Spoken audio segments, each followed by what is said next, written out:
कहानी की शुरुआत 1974 से होती है, जिसमें कुछ क्राइम साइट की पिक्चर्स दिखाया जाता है। रेडियो के जरिए बताया जा रहा था कि टेक्सास टाउन के एक कब्रिस्तान में लाशों की चोरियां हुए जा रही थीं। कोई अनजान शख्स गड़े हुए मुर्दों को जमीन के अंदर से निकालते हुए चुरा कर ले जा रहा था। पुलिस भी इस बारे में पता नहीं कर पा रही थी कि ऐसा काम आखिर कौन किए जा रहा है। इसी बीच हमें एक वैन में 5 टीनेजर्स को दिखाया गया। यहाँ पर शैली अपने दोस्तों के साथ अपने ग्रैंडफादर के कब्र की इन्वेस्टिगेट करने आई थी कि कहीं ऐसा ना हुआ हो कि वो भी चोरी हो गई। लेकिन इन्वेस्टिगेशन के दौरान पता चला कि वो कब्र भी सही सलामत थी। इसके बाद पांचों फ्रेंड्स शैली के पुराने फैमिली होम की तरफ निकल पड़ते हैं। रास्ते में इन्हें एक स्लॉटर हाउस भी दिखाई दिया था, जहाँ शैली और फ्रैंकलिन के दादाजी काम किया करते थे। इसके बाद दिखाया गया कि एक हिचहाइकर इनसे लिफ्ट मांगता है, जो बिना कुछ सोचे समझे उसे अपने वैन में बैठा भी लेते हैं। हिचहाइकर बताता है उसकी फैमिली मेंबर्स भी इसी स्लॉटर हाउस में काम करते हैं। वो उन्हें मीट इंडस्ट्री की पूरी प्रोसेस बताते हुए कहने लगा कि कैसे एनिमल्स को मारा जाता है और कैसे उनकी खाल निकालकर उन्हें उबाला जाता है। उसकी ऐसी बातें सुनकर सभी थोड़ा अनकंफर्टेबल हुए जा रहे थे कि तभी उसी दौरान यह आदमी फ्रैंकलिन के हाथों से नाइफ को छीनकर अपनी ही हाथों को काटने लग जाता है। इससे बाकी लोगों को इस बारे में पता चल गया था कि इस आदमी की दिमागी हालत कुछ ठीक नहीं है। यहाँ उसी टाइम यह आदमी फ्रैंकलिन की एक फोटो निकालकर उसी को बेचने लग जाता है, लेकिन ऐसा करने से फ्रैंकलिन मना कर देता है, जिससे नाराज होकर यह पागल आदमी उसकी ही फोटो में आग लगा दिया। अब उसे इतना गुस्सा आ गया कि वो पागल आदमी एक रेजर ब्लेड निकालते हुए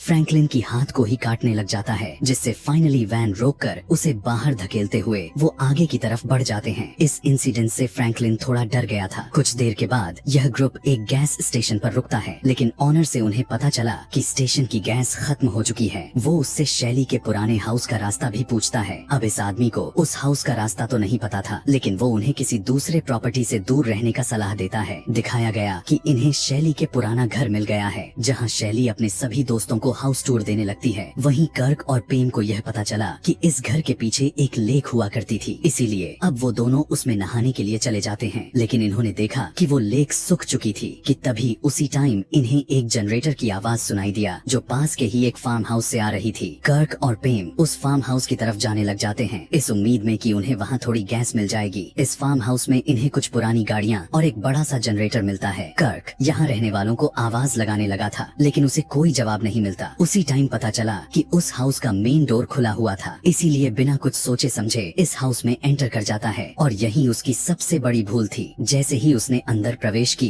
कि तभी उसे उसी टाइम किसी एक बड़े से पिग की चिल्लाने की आवाज आने लग जाती है, और तभी उसके सामने एक लेदर फेस आ जाता है, जो सीधा कर्क के सर पर एक हथौड़े से काफी जोर से मार दिया और उसकी बॉडी को घसीटकर अंदर किचन में ले जाता है। पता चला कि यह घर किसी और का नहीं बल्कि लेदर फेस का ही है। पेम, जो कर्क का बाहर इंतजार कर रही थी, अब वो भी कर्क को ढूंढने के लिए घर के अंदर चली जाती है। दिखाया गया कि जैसे ही पेम अंदर गई उसी टाइम वो उस घर में गिर गई। दरअसल उसने बहुत सारे हड्डियों के बीच लड़कर गिरी थी। उसने देखा कि इस घर में बहुत सारे जानवरों के साथ साथ इंसानों के भी हड्डियां किसी सामानों की तरह परोसा गया था। यह सब देखकर पेम की हालात खराब होने लग जाती है। वह बुरी तरह से डर चुकी थी। अभी उसने इस घर से जैसे ही बाहर निकलने के लिए आगे बढ़ी, उसी टाइम लेदरफेस उसे भागते हुए देख लिया था और मेन डोर से ही उसे पकड़ लेता है। काफी मजबूती से उसे पकड़कर अंदर लेकर आया और उसे एक बड़े से मिट हुक में जिंदा ही टांग दिया।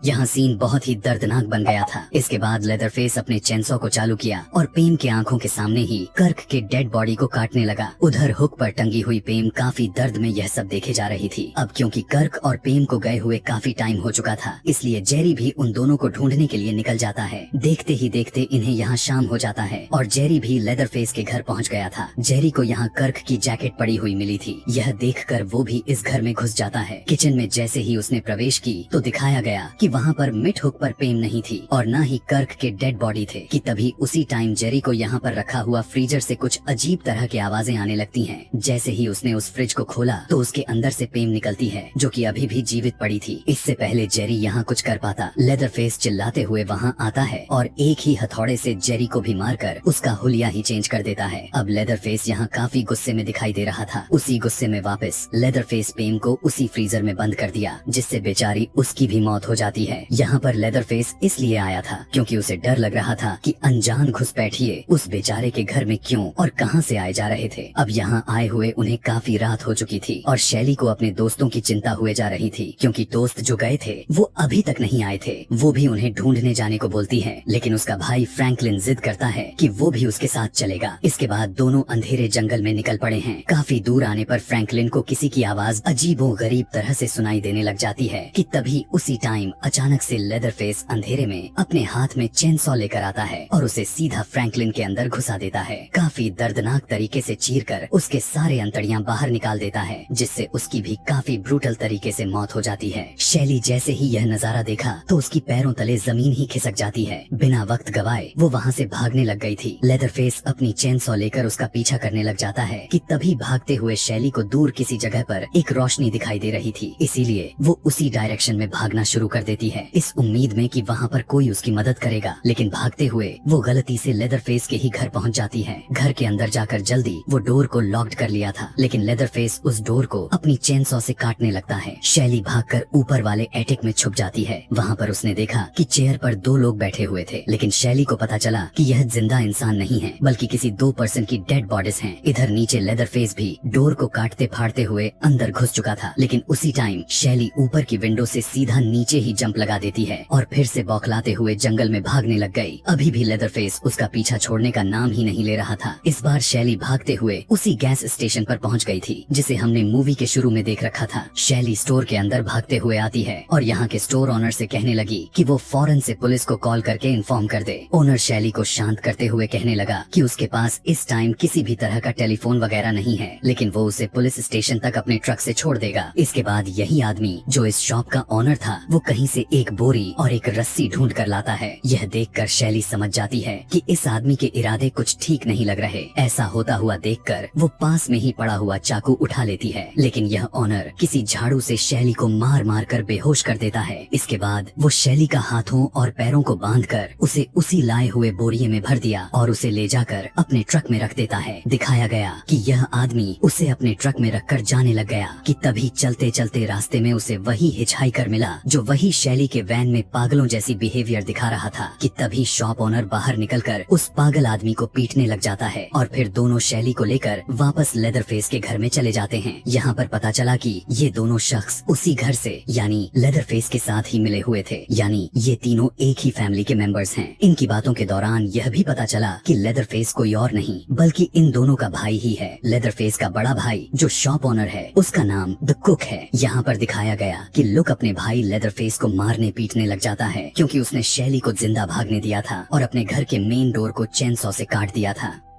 दरअसल लेदरफेस अपने दिमागी रूप से एक बच्चा था और उसे ठीक से बोलना भी नहीं आता। वो वही करता रहता है जो उसकी फैमिली मेंबर्स उसे करने को कहते रहते हैं। अब क्योंकि काफी रात हो चुकी थी इसीलिए इनका डिनर करने का टाइम भी हो गया था। तब पागल आदमी और लेदरफेस अपने ग्रैंडपा की लाश को नीचे लेकर आते हैं और शैली की एक उंगली काटकर उसके ब्लड को ग्रैंडपा को पिलाने लग जाते हैं। अब जाकर हमें यहाँ पता चल जाता है कि यह एक 124 साल का बूढ़ा आदमी है जो कि अभी भी जीवित है। उनकी ऐसी हालातों को देखते ही शैली पूरी तरह से बेहोश हो जाती है। जैसे ही उसे होश आया तब वो खुद को डिनर टेबल पर पाती है और उसके हाथ बंधे हुए थे। लेदरफेस की फैमिली काफी मजे से डिनर करने में लगी पड़ी थी। यहाँ पर पागल आदमी कहने लगा कि वो और लेदरफेस लोगों को मारते रहते हैं और उसका बड़ा भाई उन्हें कुक करता है, इसीलिए तो उसका द कुक नाम दिया गया है। यहाँ यह सब सुनकर शैली गिड़गिड़ाते हुए कहने लगी, प्लीज मुझे छोड़ दो, मैंने तुम लोगों का आखिर क्या बिगाड़ा है, प्लीज मुझे जाने दें। लेकिन इन पर उसकी कही हुई बातों का मतलब नहीं बन रहा था। कुक अपने भाइयों से कहने लगा कि वो शैली को मारकर उसका किस्सा इसी वक्त खत्म कर दिया जाए, लेकिन पागल आदमी यानी उसका बीच वाला भाई कहने लगा कि यह काम उसके ग्रैंडपा खुद करेंगे क्योंकि उन सब में वो काफी बेस्ट किलर भी माने जाते हैं। इसके बाद पागल आदमी शैली के हाथों को खोलकर उसे चेयर से उठाते हुए अपने ग्रैंडपा के पास लेकर जाता है और लेदरफेस ग्रैंडपा के हाथ में एक हथौड़ा पकड़ा देता है ताकि वो उससे शैली को मारकर उसकी जाने ही ले लें। लेकिन मारना तो छोड़ो, ग्रैंडपा उस हथौड़े को सही से पकड़ भी नहीं पा रहा था। लेदरफेस बार बार उसके हाथ में देता है और एक बार तो वो शैली के सर में भी लग गया था, लेकिन तंग आकर इस काम को जल्दी से करने को कहने लगा। इसी दौरान मौका देखकर किसी तरह अपने आप को छुड़ाते हुए शैली यहाँ से भागी और दोबारा से एक विंडो तोड़ते हुए उस घर से बाहर कूद गई। उसने देखा कि उसे टॉर्चर करते करते सुबह हो चुकी थी। शैली रोड की तरफ भागने लग गई, लेकिन अभी भी पागल आदमी और उसका भाई लेदरफेस अपना चेनसॉ लेकर उसका पीछा करने लग जाता है। किसी तरह दौड़ते हुए पागल आदमी शैली को पकड़ लिया और अपनी लेजर ब्लेड से उसकी पीठ पर कट मारने लग जाता है। लेकिन उसी दौरान उसी रास्ते पर एक ट्रक काफी तेजी से उनकी तरफ आ रहा था। काफी अचानक से शैली वहाँ से हट गई और वो पागल आदमी यानी लेदरफेस का भाई ट्रक के नीचे काफी बुरी तरह से क्रश होकर मर जाता है। जब ट्रक ड्राइवर शैली की हेल्प करने के लिए जैसे ही बाहर निकला, लेकिन लेदरफेस को देखकर वो भी शैली के साथ ट्रक में बैठ जाता है। मगर ऐसा कहाँ होने वाला था, लेदरफेस उसके पास आ गया था। उसी टाइम ट्रक ड्राइवर अपने रिंच को